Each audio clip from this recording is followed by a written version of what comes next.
Good evening, everyone, and welcome to the third knowledge session organized as a part of Prajatantra 22-23. It is lovely to see all the young people from across the length and breadth of the country on the call.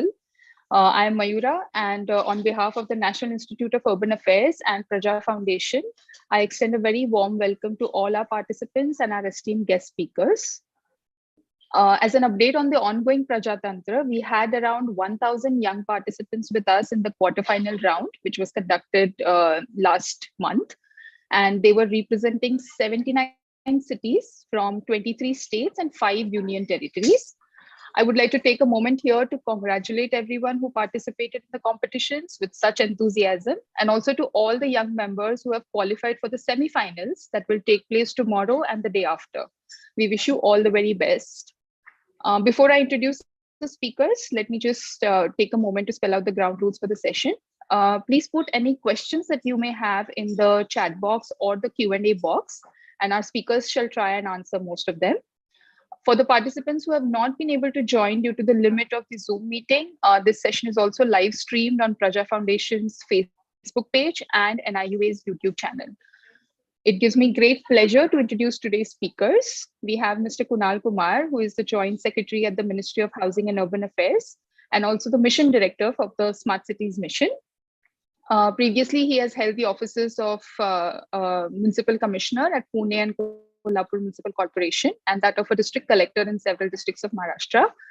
He has presented several papers on e-governance, which received awards and citations, such as the National Award for the Best E-Governed District Award for Jalgaon District. He was also awarded by the Prime Minister of India for excellence in the Aadhaar Governance Award during his stint as the District Collector of Aurangabad. A very warm welcome, sir. Joining him, we have Manpreet Singh, who is the Chief Program Officer at the National Urban Digital Mission, hosted by NIUA. He has over 20 years of experience in government policy formulation and advisory, transformational governance reforms, and online citizen service delivery. A very warm welcome, Manpreet, and I hand over the floor to you. Thanks, Mayura, and welcome all the participants. Good evening all. And we have with us Mr. Kunal Kumar, who heads the Smart Cities Mission, and I work day in, day out with him on National Urban Digital Mission, and we only talk about e-governance. How do we bring e-governance? Typically, our scope is more of urban e-governance, but we'll talk in general today about e-governance. So over to you on in general. How has been your experience, Kunal sir, on e-governance landscape in the last 22 years of your service, and how do you see going forward the e-governance part of it? Then we can we'll deliberate further on that. So, it's a very fascinating topic, e-governance. And I have seen over the past 2 decades of my own administrative experience how, different kinds of experiments have happened under the garb of e-governance. So first of all, Manpreet, thank you for that introduction. And also, I'm indeed very delighted to be part of this discussion with such great people on this wonderful Friday evening. So let me keep it short in the beginning so that I can accommodate as many interactive questions and discussion as much as possible. I think all of us have to realize that there is probably time for everything. Things evolve on the back of things that happened in the past. It's nothing that is new. So maybe when the first versions of e-governance were making inroads in the early 2000s, late 90s. At that moment, what we were seeing is this intersection of something that is called new public management. This is a term which was coined in the last few decades of, especially in the 1980s with Ronald Reagan and Margaret Thatcher becoming their respective heads of state. Then this whole idea of government becoming thin, minimum government, maximum governance came in. And so government to actually rule, through new age instruments. And then subsequently, we also saw the rise of the internet, rise of the world of software, the rise of Apples and Googles and Microsofts. And then suddenly you see both new public management and technology of the time converge to create this entity, what is now broadly mentioned as e-governance. And by the way, if you look at e-governance, it's basically a conjointed term between e and governance. And I can tell you with all my experience and my, the what I've seen in this e-governance, I think governance is much more important than the e. And that is something that we forget. What does that translate into?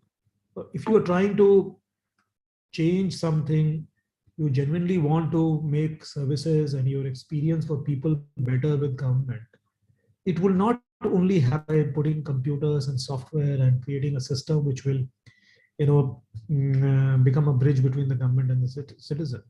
You actually would need to change the routine of governance, to change business processes, to look at, inculcation of soft elements to improve human resources, to improve skills, to change the way you function for e-governance to succeed. So e cannot just become a wrapper on top of governance and become something magical overnight. Governance itself has to improve for e-governance to also succeed. Secondly, e-governance normally gets associated only with online services. We say e-governance in urban areas means that we have online certificates, means we can pay our tax online, means we can reach our government for any of our complaints online and get redressal. This is a very micro view of e-governance. E-governance actually is a very broad term where this confluence of technology and new public management has to be looked at in many, many different ways. E-governance can actually also mean using technology to improve efficiency of governance. Let's say if you are able to use technology to reduce your fleet or to reduce the mileage that your solid waste management vehicles cover by say 50%, then you would have saved crores of rupees, which would have gone into petrol and diesel.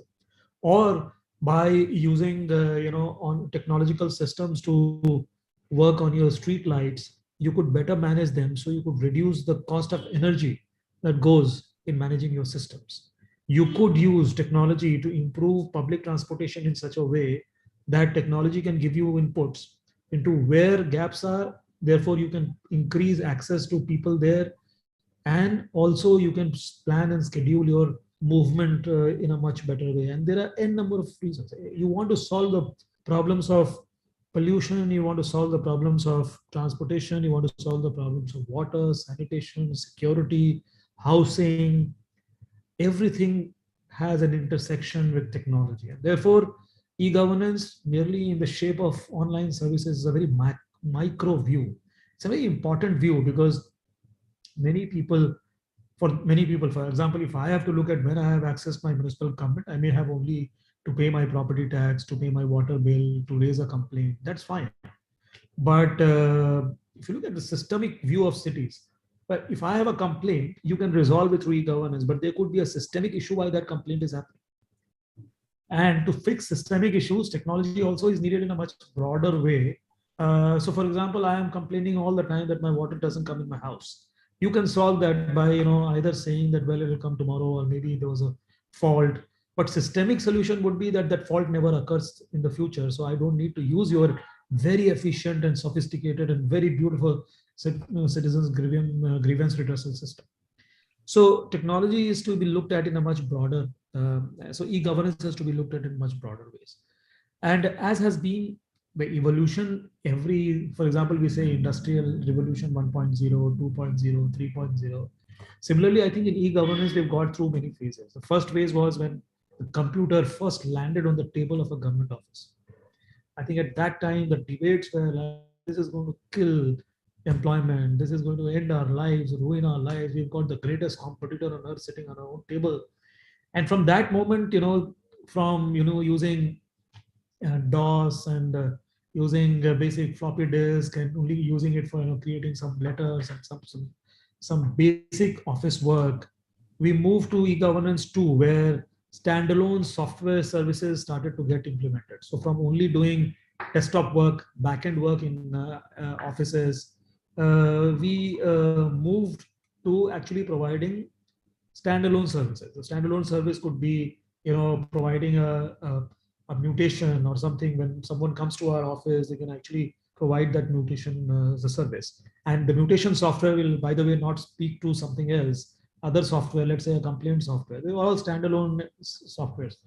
Then the third revolution, I think, could be towards moving towards integrated platform-based approaches. So, which is what we are currently seeing. If you see, so many of these, for example, UPI is an example of a platform. What we are trying to do under the National Urban Digital Mission with the OPO platform is a type of platform where you get into microservices, you get into aggregation both at the producer side as well as the consumer side. And everybody can find different meaning on the platform. And by the way, this is the buzzword. The platformization also is a word which is now used. And the fourth e-governance layer could be this proactive e-governance, where because of the use of artificial intelligence and machine learning and stuff like that, you will be actually able to predict what people need and therefore be able to solve it much before time. Instead of so that is inroads into actually personalized attention to citizens. So from back-end work from the times of DOS to floppy disks and so on and so forth to actual standalone services, and then to move point, it was not online. Literally, you had to come to a center. To a third stage where we have, maybe there could have been a 3.5 stage where you have different services more efficient, and then fourth stage is this platformization stage, and then now the fifth stage, which is probably in some places is more proactive governance, where you actually predict and preempt what the citizen is going to ask. Now there is a approach which I think two fundamental things I think which any government needs to take into account when they talk about e-governance.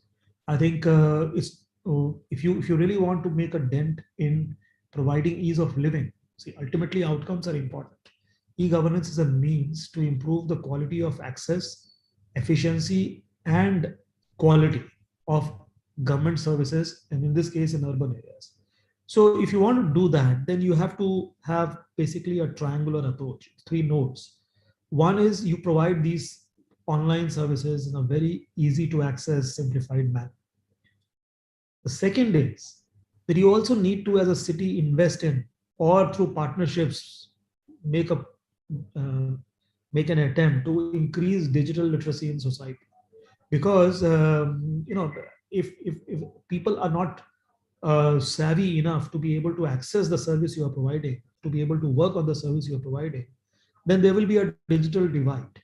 When some people are able to use your services and some are not being able to use your services, because so I don't know how many cities are doing that, but it's easy, because if you see the National Digital India Mission, it provides for a beautiful 20-hour curriculum, which can be actually it can be a peer-to-peer thing. So all the great people on the call can actually decide, well, I will make 2 people or 1 person at least digitally literate. So you could administer this course to someone, and then a certificate is given, and that person, it's basic knowledge. Fear has to go away. And then, the second thing is, so the first thing is efficient online services. Second thing is literacy, and the third thing is access. So even if you are literate to be able to, access online services, but you don't have access, which means either you don't have broadband, you are not able to pay internet costs, or you're not having access to any public Wi-Fi. So you will not be able to, access online services. So this triangle always has to work in a city. People have to be sufficiently digitally literate to avoid the digital divide. There has to be online services of a proper kind, and there has to be access mechanisms of various ways to be able to reach the services to people. Then there is a second triangle also, which we call the people, process, platform triangle, where a city needs to invest in good quality human resources, build teams, people, technical prowess has to be there. And it's not only about technology, but it's also about having the right people who can communicate with citizens and the community, who can translate their feedback and their asks into what technology delivers. So technology is not for the sake of itself. It is for solving a problem or to address a situation. But who brings that to knowledge? So it comes from the community. It is basically that you need people who can bridge that. So you have to invest in people. Then you need to invest in processes. So as I said, business process engineering is one aspect. Having policies on how you'll manage data, having policies on how different government departments will interact. Let's say it is a building permission case where 7 different departments have to give NOCs before a certificate or approval can be issued. So those 7 departments have to find a way of mechanism of interacting, and therefore the software will only ride on top of that interactive methodology. So processes have to be put in place. And the third thing is platforms. Now you can talk of platforms broadly. We say platform or the technology or the vehicle by which this service will be delivered. So you have to invest in people, you have to invest in those vehicles or platforms for which these services will be delivered, and you also have to build processes. So these two triangles are always in my mind when I think about technology. And if I talk about the smart cities mission, I think probably before this, there was hardly any work on technology which was happening in smaller cities and many cities. There is a bunch of cities which have already done something. But as I said, they were mostly standalone things. Hardly any platform approach has even emerged even today. I think the smart cities mission brought in that concept. It is also started infusing a lot of technology in management of cities through the ICCCs. The data smart cities work that has happened under the smart cities has successfully, at least in these 100 cities, built data teams, appointed city data officers. They've all got their city data policies. All of them are starting to put data online in the open data portal. People are working on the urban data exchange to provide a secure conduit for data transfer between public and private entities. There's a whole lot of work that has happened. And now with the extension of the National Urban Digital Mission to all the states, which we are now in the process of, so we've actually signed MOUs with around more than half the states of the country. Others are in the pipeline. So all the states and union territories are now committing to adopt the National Urban Digital Mission model to implement e-governance, and hopefully over the next 5 years, if all goes well and we are able to do well, all the states and cities in the country, all the cities and towns in all the states and UTs in the country should be able to provide a basic level of 6 to 9 services online in a good quality manner to all their citizens, which is where Manpreet is also come in, and he's working with us. And there's a big team which is working with us here.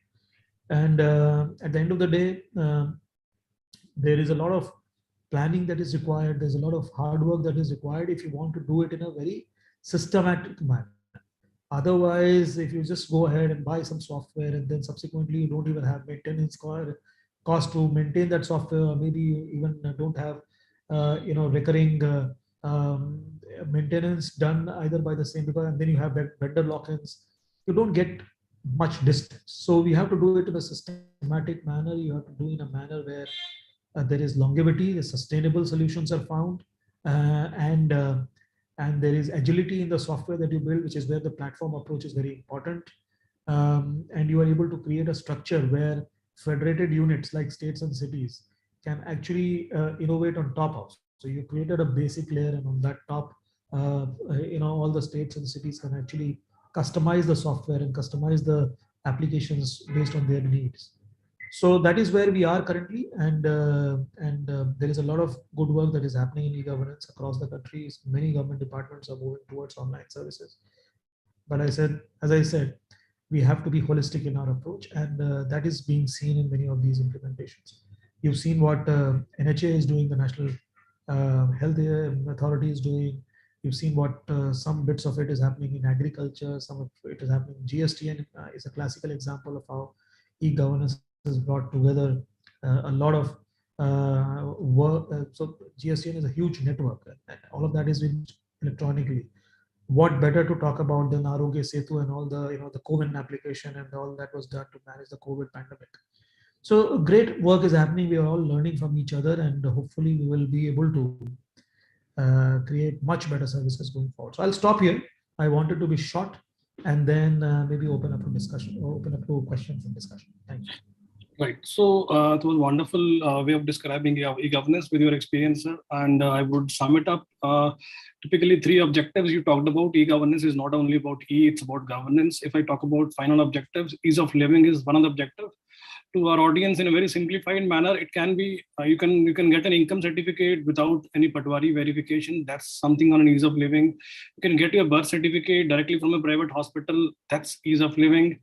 Third part is if for an old age pension, any person who's getting 60 years of age, he doesn't have to apply for an old age pension. You have his age record, you have his in every record. Why doesn't he get his certificate at his own? Why does he need to apply for it? That's ease of living. Second pillar we talked about was ease of doing business. Somebody wants to set up a trade license. Why does he need to submit 10 documents for putting up his trade license or getting his trade license? Why doesn't he get a dean certificate on day one? Why does he need to have a government interface in process of inspection in setting of ease of doing business? Third part is the government efficiency. How do we increase? We have seen, sir, property tax collections are 0.2% of GDP in India. If you look at developed nations, they are like 6% of GDP is property tax. And why can't we use E as part of our government efficiency building? So these are three typical, objectives. Now coming back to some pillars, you talked about process, people, tech, the data part. Data part I've seen very close to your heart, especially when you talk always about dashboard. You talk about not only quantitative SLAs, but also the feedback loop around those quantitative. How good was the quality of service delivery? So we want to understand from your side the data part of it, plus the challenges around capacity, process, and typically these pillars are something around these pillars. How have you shaped up on the data part and the challenges around these three pillars?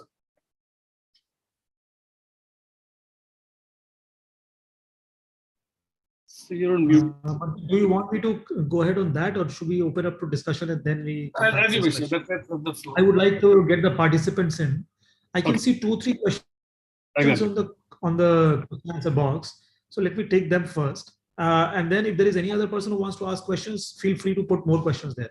The first question that I can read here is, are the smart cities development can break the ecosystem chain? Honestly, I didn't understand this question. Are the smart cities development can break the ecosystem chain? So whoever has asked this question, can you make it simpler for me to understand? It's very complex for me to understand. Then the second question is Shahis Sharma, who's saying that, so what are the key services we can cover under eGov for the development of a city? Like what about the sanitation and cleanliness? So look, there are citizen services as part of sanitation and cleanliness. For example, you have to provide doorstep solution for pickup of garbage. So let's say you have a QR code at your home, and a garbage van comes there. He has to access that QR code to be able to prove that the guy had picked up the waste, and then it is also recorded how much of waste was coming from you. If they have a methodology, so each of the people can be actually each of the people can know, and there could be trends which are analyzed for what waste is going to come and how much waste is coming every day, and so on and so forth. That is there. Plus about sanitation and water supply, you can actually give water connections, sanitation connections, sewage connections using GIS and e-governance solutions. And there are so many services. You can name the service. By the way, you can give certificates. So it could be birth certificates, death certificates. It could be any other kind of certificates. It could be payment of any kind of fee or license fee, whether it is a market fee, with any other fees for fines that have to be paid in a city. You could pay your property tax. You could pay other different taxes online. You could also use for, as I said, permissions. So it is whether it is a building permission or a permission to set up a shop, or to permission to whatever land or whatever is development of land that needs to be done. You can actually monitor your projects online. You could have drone-based monitoring of projects. You can actually see live, sitting in the office of a municipal commissioner or a city manager. You can see live all your projects happening because they're directly streaming into your computer. You can see it on a dashboard. And of course, you could have grievance redressal systems for people to get solutions to, and proper escalation systems so that people feel accountable in the system. And then you can use technology to also deploy human resources to do predictive modelings about how things will pan out. A lot of these cities which were managing COVID and that. So you can go on and on. This is a discussion for hours together. How many services and different kinds of things you can do. Then Lekhni Raja is asking, sir, what do you feel? How can youth work towards eGov and bridge the gap that we see? I think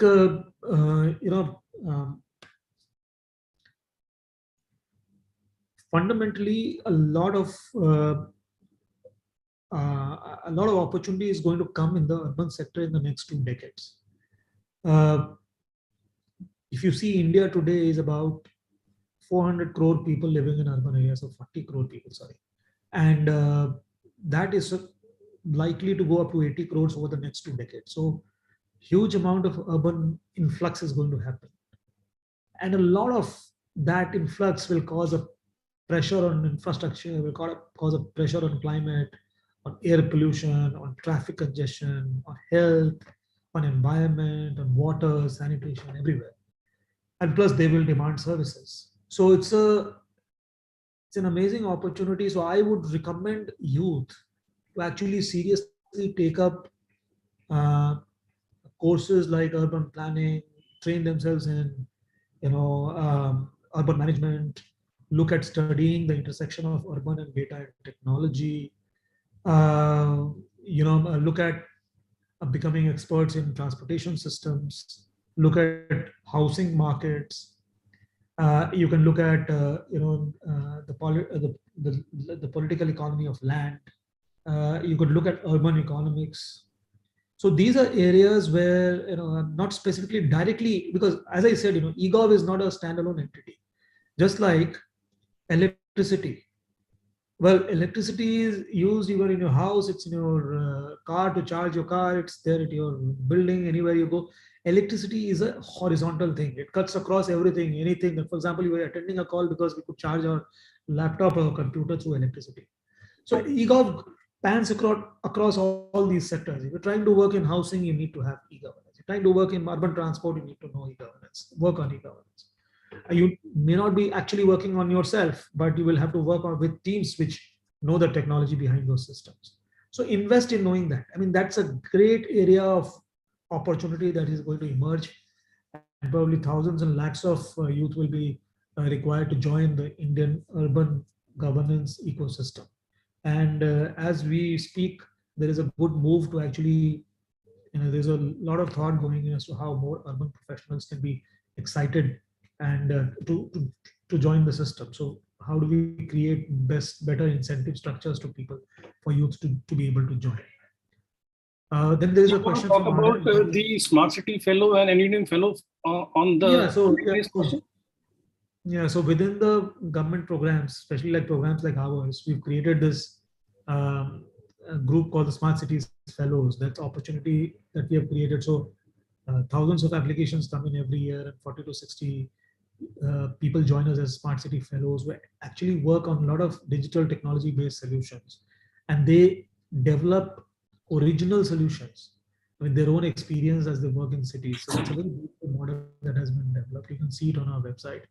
Then also there is this concept of TULIP, the Urban Learning Internship program.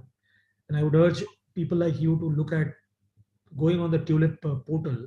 It's very easily accessible. You can type TULIP Mahua, Ministry of Housing and Urban Affairs will get to that portal.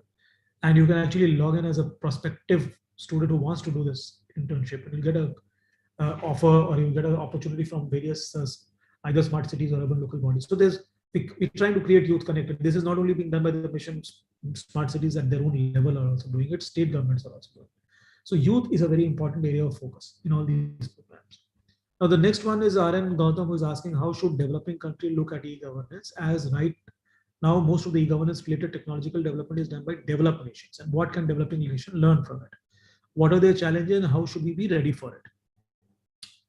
Well, I think at the level of technology, there is not much difference between a developed and a developing country at the moment. If you look at UPI in our country, hardly any country in the world can match the beautiful concept that it is.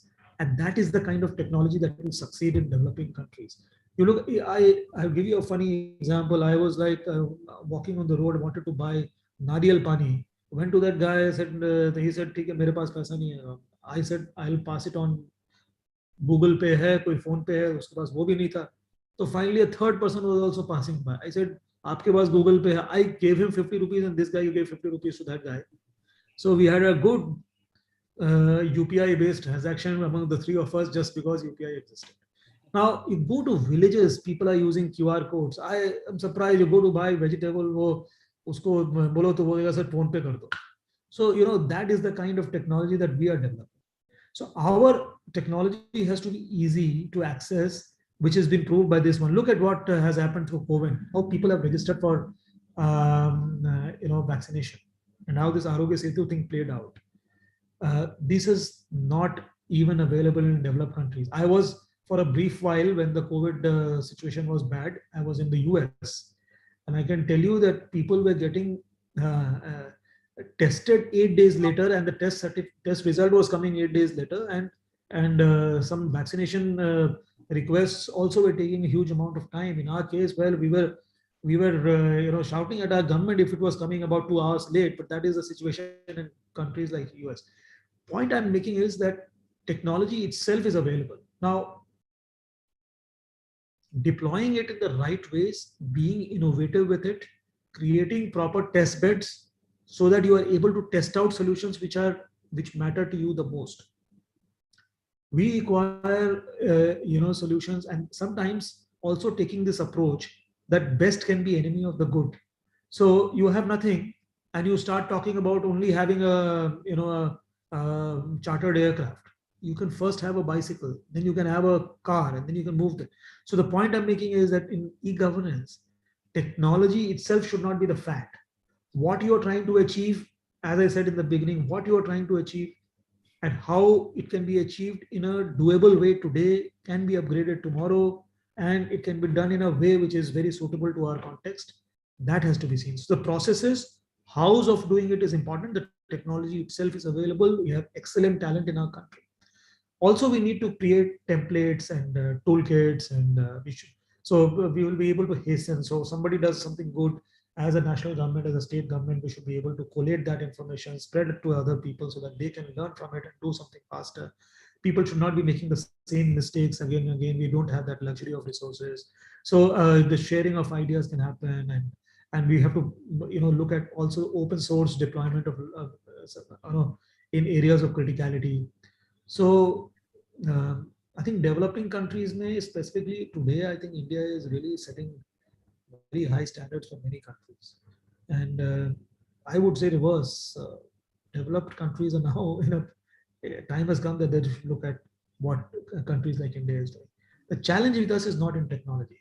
The challenge with developing countries, and also the challenge with India, is the implementation, to get through the business processes, to actually break through the silos, to be able to change the efficacy of government itself, to be able to change the outlook of governments, to change from traditional ways of working to a new age of working.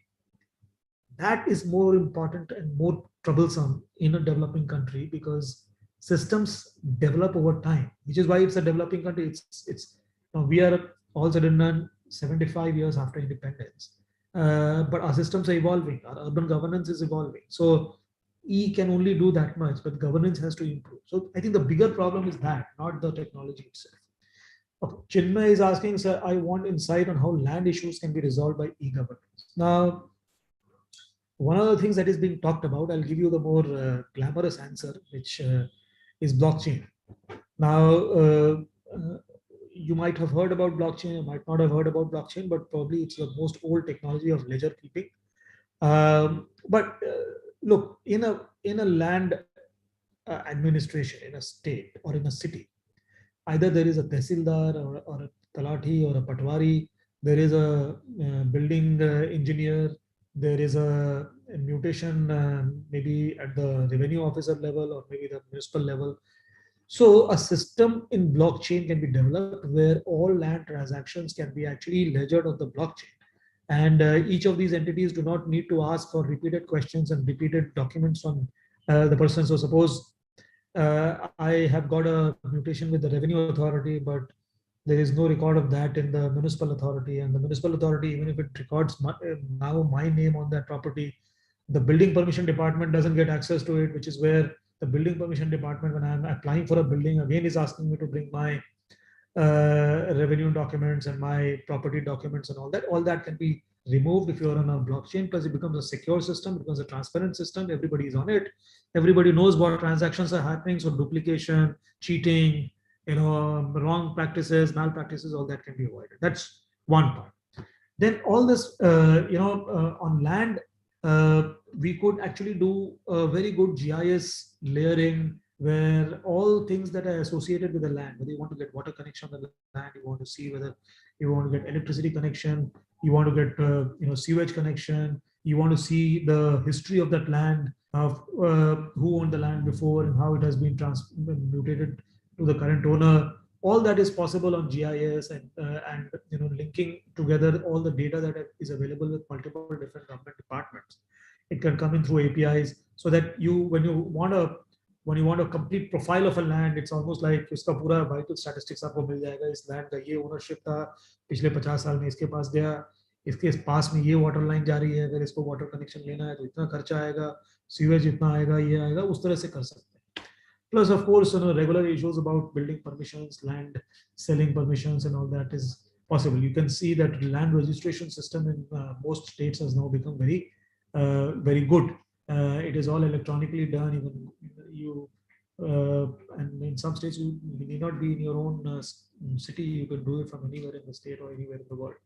So a lot is happening on land administration. Plus, now drone technology is a very interesting thing. Drone technology is also helping us map land, create better land records, manage both congruence between the revenue record as well as the municipal record.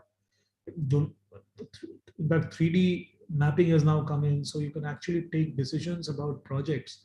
If I have to build a road, if I have to build a lake, or to modify a lake, or maybe augment a lake, or you want to build something new like a bus route, you don't need to actually go to the site. You can actually simulate it on the 3D mapping, and you can do it.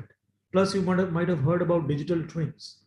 You can actually mirror the entire city on a software. So you could actually see a virtual replica of your city, and when you put some building or some construction, some development on top of that, it can give you complete analysis. कि ये building डालने से, this is the effect it will have on water supply. This is the amount of sewage it will release. This is the amount of pollution it can give to the system. This is the traffic density that will change in that location. This is the kind of infrastructure that is required. So before you have actually taken the decision and subsequently got in trouble, you could actually pre-decide everything and know about details about what you're going to decide and whether to take that decision is appropriate or not. So many things can be done on that. So if that is the last, okay, there are many other questions. There are many other things you can pick up. How to deal with data privacy along with increasing e-governance, as India does not have a data privacy bill. So at the moment, we have focused more on non-personal data. We will, of course, not create our own data privacy bill. All departments cannot have their individual ones. We have to wait for the government of India thing. But yes, there are consent mechanisms which are there. There are mechanisms of using non-personal data in various ways. Look, I don't want to see whether X paid their property tax or Y paid their property tax. I can still see at an aggregate level how many people paid property tax. I can still, for every citizen feedback that is there, I can see how many citizens have given what kind of feedback for a system. So data can be used in many ways for public good without actually getting into privacy of people. I think that is the fine line at the moment that we all have to run with. And but we need a data privacy law for sure, because then otherwise, there's always this possibility of something going wrong here and there and some legal issues emerging. But at the moment, I don't think we have come into that trouble anytime, because at this moment there's a great need for solutions, and people, most of the solutions in the urban sector at the moment that we are working with are non-personal data, aggregate data. So, well, you can say that aggregate data also can be chiseled to get out private data and all, but let's not get into that argument at that moment. Then when it comes to electronic form of governance, people in rural areas, this is Vidhi Sharma, are often very skeptical, since there's very less capacity building. How to make rural areas more receptive to technologically advanced solutions? Probably I answered that. No? So easy solutions. Look at QR code as an easy solution. You didn't go for NFC, you didn't go for this and that. You went for a simple solution. Today people are actually being able to access their bank on SMS. You don't even need a smartphone for making payments. So easy technology. Then of course, there is business models. So you will have to create business models where people in the same village can actually take leadership. So this has happened very beautifully in the citizen centers in many rural areas, where a volunteer or a young entrepreneur from the same village has set up a citizen service center, and most people can access citizen services at that center. So that person belongs to that city and therefore has an ownership, and therefore gradually can train other people to be able to access, and he has a business interest also. So uski bhi bhala ho jata hai, gaon ka bhi bhala ho jata hai. So I think those are issues, and as I said, functioning literacy, rural digital literacy पे काम करना चाहिए. अब तो Bharat net से जो है हर गांव में, हर ग्राम पंचायत में वाईफाई सॉरी ब्रॉडबैंड पहुंच रहा है. उसका अगर पूरा नेटवर्क बन गया, तो आप सोचिए कि everyone in the villages will also be able to get easy access. So we are moving towards all that. Now, in some e-governance systems, that's why Raju, we see automatic closing of complaint within its due time without complaints concern. How can we resolve this issue? This is interesting, and a short answer to this is that you can use artificial intelligence kind of systems. And by the way, when I say artificial, I'm not talking of rocket age. And artificial intelligence is now good enough old technology. You can actually use such systems to predict कौन से बंदे ऐसा कर रहे हैं system में, which areas are seeing most of this happening, and therefore they can be plugged out, and they can be they will know that they are being watched and they can be seen.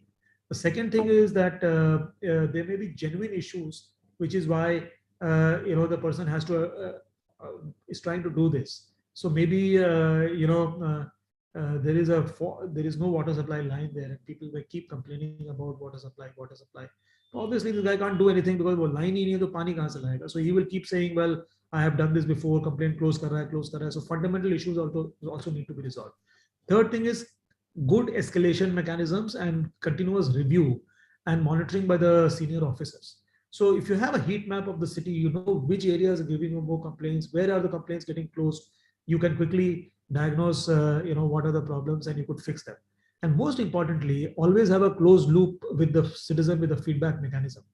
So even if the complaint has been closed, you have a feedback mechanism, and if there is a complaint closure and there is a feedback of red because it shows that the citizen is not happy, then those officers can be taken to task.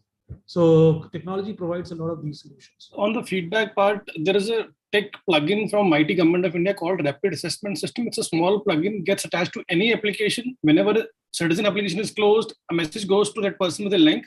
In case the rating is poor, he can reopen the grievance also. That's a tech part of the loop closure. चलो मैं अगले question पे जाता हूँ. अभी RN Gautam is saying, what is the role of urban planners? The role of urban planners is like role of urban doctors. Just like doctors treat you, urban planners are supposed to treat all that can go wrong. So by the way, it's a different approach. So urban planners are not the ones who design cities. Doctors don't come and design your lives. They only come in when your life gets into trouble. So urban planners have to rule by exception. When I'm saying rule, it's not rule. Urban planners come in by exception. So in a city, it's people and markets which actually make cities work. But while they do so, they may not be efficient utilization of space. There will be low supply of social infrastructure. अगर सब market based ही होने लगा, तो school ही नहीं बना, hospital ही नहीं बना, roads नहीं बने, environmental degradation हो रहा है. So इन चीजों को रोकने के लिए urban planning की जरूरत है. तब वो डॉक्टर आता है और उसमें जो है ये टेम्पलेट बनाता है कि हाँ इस तरह से होना चाहिए. बाकी चीजों में एंटर नहीं करना. आज के दिन में अगर आप देखोगे अर्बन प्लानिंग में most of the things that we do are about building की हाइट कितनी होनी चाहिए, कमरा कितना बड़ा होना चाहिए, उसमें खिड़की कितनी बड़ी होनी चाहिए. I think we should do less of that and increase more focus on how we can save the environment, how can the traffic congestion be resolved, more on the public realm instead of the private realm. So short answer to your question. Then Amar is saying, sir, how to make economically weaker people part of e-governance system? Digital literacy, provide easy access, broadband, Wi-Fi, and also about the third thing is good online services, easily accessible online services like this QR code business or simple mobile apps or things which can work even with non-smartphones. So that is there. And then if an e-governance policy specifically focuses on a certain section of society in the city, what should be kept in mind while preparing the policy, and how shall the same impact the city with the policy in improving and providing private business services? The best thing is, when you start to look at a specific sector, look and first talk to those people. if you're trying to build a startup policy for a city, you should first start to talk to the startups in the city and ask them, bhai, tumko kya mushkil hoti? If you're putting up something for businesses, you ask them, what is it? You can do a sample survey across the city, do about 200, 500 people, set up a team, you can organize the team from the local college, get those people under tulip, train them, let them go to the businesses, ask them questions, get what the problem is, create a platform which solves those problems. So when you're doing specific problems, it's always good to start with those specific people, ask them, and then create a solution. And by the way, don't confuse between symptoms and actual problems. So sometimes when we talk about, I can give you a so it's like traffic congestion. It's there everywhere. You can see urban flooding. It's the case of Bangalore. You can see it in newspapers every day. Now, urban flooding is not the problem. It's a symptom of a problem which is bad, planning in the way the city has been laid out. Urban flooding is basically the symptom of that. So if you try to solve symptoms and leave the main problem alone, you will never be able to solve the problem. It's almost like having crocin and not taking antibiotic, तो वो कभी disease ठीक ही नहीं होगी. So I think this is where the real problems of people need to be looked at. It's not only about providing a building permission system, but it's also about sometimes the person will say, well, your law itself, if this changes, then probably everything will be sorted out. So maybe an e-governance system is not required. Just changing the law would have solved the problem for ease of doing business. That's the way to approach it. Then e-governance was introduced to make governance more transparent. How is citizen-oriented governance being ensured end to end? But I think all those things that I've talked about is pretty much this question's answer. What should be kept in mind, Lekni Raja says, when a policy on e-governance is framed, and what are the challenges faced while framing a policy? As I said, people part, process part, platform and tech part have to be looked at. Then you have to look at the choice architecture. You should be able to provide all modes of access, all channels of access, all time, anywhere, anytime, anywhere access.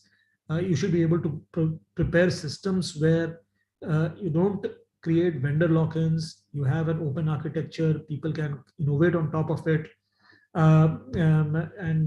it has to be adaptive. So you build something, and tomorrow it is of no use. Then you should be able to modify it, and then you should be able to create public-private partnerships around it, so that tomorrow, if something new has to be done, then you can quickly do those things. So those are the broad elements. I have a point here on the capacity part of it. So we have been to most of the states now, traveled and understood their e-governance. The government side capacity is also very, very poor, sir, when it comes to implementation capacity. And second part, on the institutionalization of the whole e-governance, that's also we saw as a missing link. So how do we work around government capacity building and institutionalizing whatever we are doing, we will do? So that's what. Yeah, so government capacity building, we need to have most states have municipal cadre system, and they have recruitment rules. So infusion of good quality talent into cities is important. You cannot do this only by bridge consultants, where consultants come in for a short time. You need to augment capacity and also train them properly. And this has to be a concerted effort at the level of the state and the bigger cities, and there has to be this has to be a continuous effort. This is not a one-time effort of capacity building. So that's on that. Maybe I'm just a bit hurried, so maybe I miss out on some points.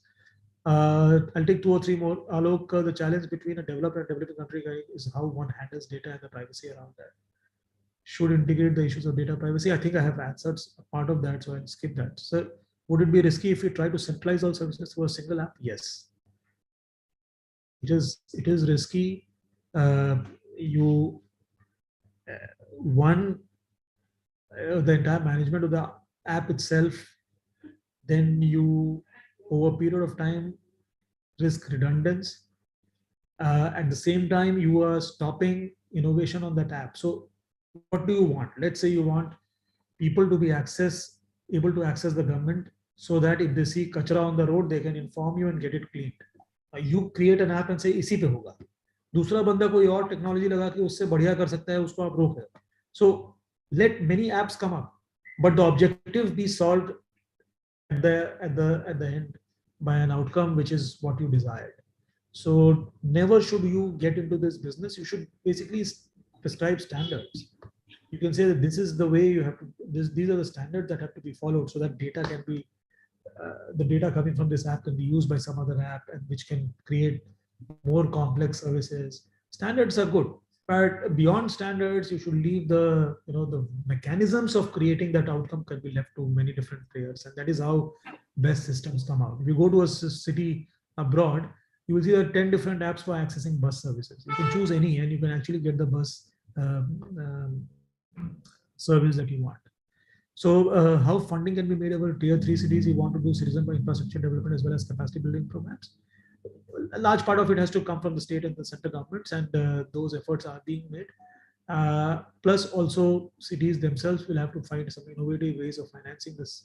And plus I would also strongly argue for citizen user charges, because I think if you can provide good quality services, even if it's 50 rupees per service or 100 rupees per service, people will take that, because the harassment you have to go through, if you have to wait for 2 or 3 months, instead of that, if you can get a service done in 2 days or 4 hours or 2 hours or maybe 10 minutes at a cost, people will prefer it, because time is also money.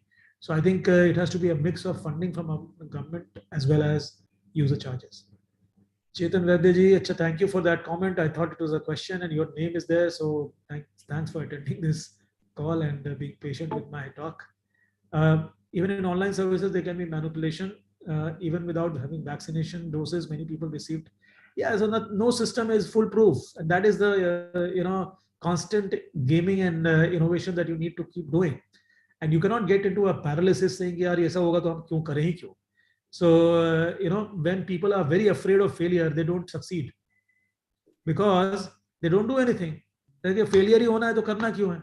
आप सोचो करोड़ों लोगों में कहीं ना कहीं तो ये चीजें होंगी. So you have to rectify. You can't sit paralyzed. So you have to start small, succeed, see the problems, do the next level, see the problems, do the next level. It's continuous evolution. No system is set at any given point of time. Then Lovepreet, which seems to be Manpreet's relative.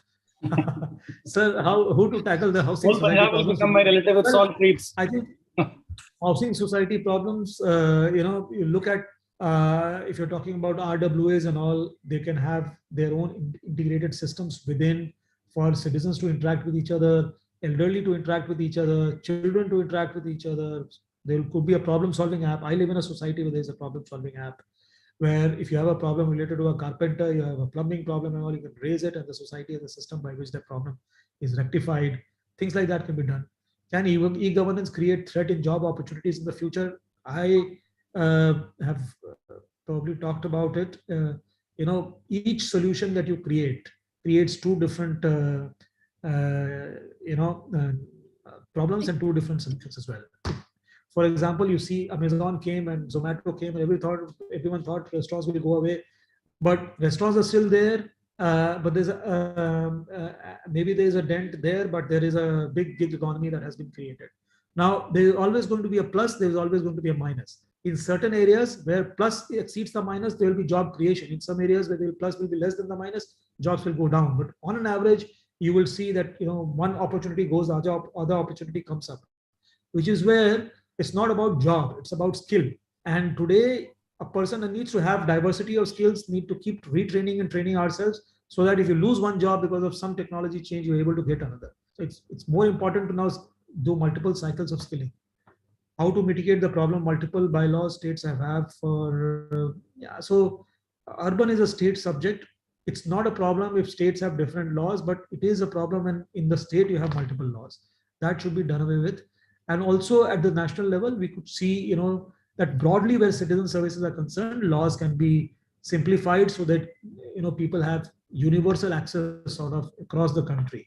Like, for example, what is being tried about in the ration card. So you have a ration card which is available to you across the country, and you can access ration. If you're a ration card holder in Indore, you can still access ration in, let's say, Belgaum or Bangalore. So I think I have been able to. In Haryana, there are 4 agencies which are implementing building plan. One is ULB, Town Country Planning, Urban Development Authority. The 4 agencies are coming up on one platform now. So that's how they decided. So another example under NUDM we are seeing in Haryana, where they're kind of bringing it under one umbrella, all the bylaws under building placement. It's happening in Haryana. So I don't know how much justice I've been able to do to the questions, but I hope some justice at least. No, so it was thank you for having me on the call, and thank you, Manpreet. क्या बोल रहे थे आप? So I was just saying it was a wonderful. आपका पूरा experience, you could actually see those in those answers, and it was actually wonderful. Even I had spent almost 6 months with you, but in these 45 minutes, I could gauge the experience you have in urban and in overall e-governance. It was wonderful. The audience would have been enriched. Over to Mayuri. Thanks a lot. Thank you, Kunal sir and Manpreet, for such an informative session and patiently answering all the questions of our young participants. I know you had limited time, but thank you for staying back. And we hope our participants have enjoyed it as much and benefited from the same. So once again, thank you everyone for joining, and we shall see all our young participants in the semifinals tomorrow. Goodbye. Thank you. Thanks.